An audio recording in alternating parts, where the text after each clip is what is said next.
of generation are we leaving to our kids? Dietrich Bonhoeffer was once quoted by saying, "The ultimate test of a moral society is the kind of world that it leaves to its children." My name is Massey Campos, and I'm the founder and CEO of Self-Evident Ministry.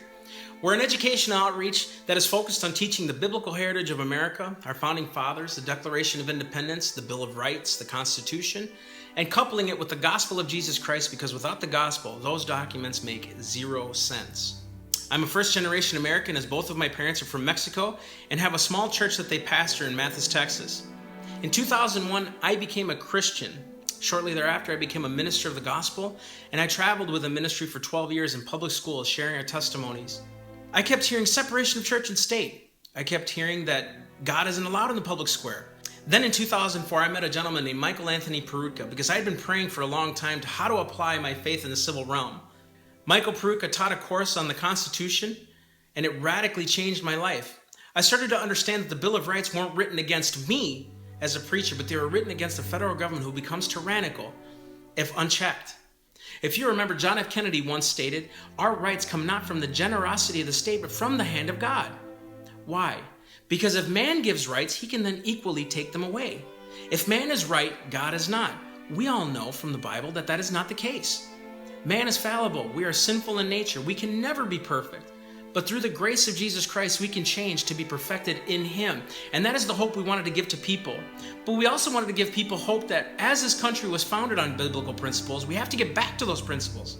I asked the kids, "Do you think we're born equal?" They said, "Yeah, we're born equal." Because that's what they're taught today.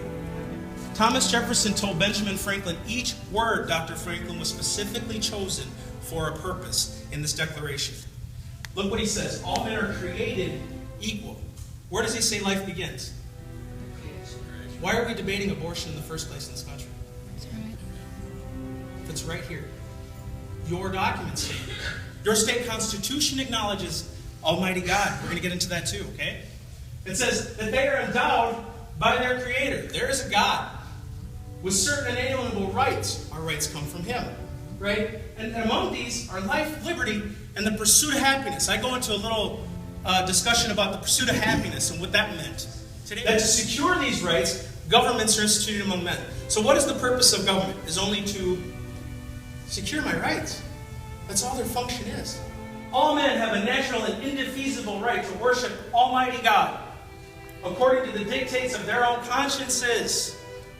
According to what God tells me to do is how I see fit. That's what God has ordained me to do. That's why there's different denominations. No man shall be compelled to attend, erect, or support any place of worship, or to maintain a ministry agent against his consent. No human authority ought in any case or whatever to control or interfere with the rights of conscience in the matters of religion. What did he just say? What did that just say? No human authority can interfere with how you worship God. This leads to patriotism and results in a republic. I ask kids a lot, are we a democracy or a republic? What do you think the common answer is? Democracy, because you know what? Still, even our Republican presidential candidates today still say we're a democracy. They're wrong.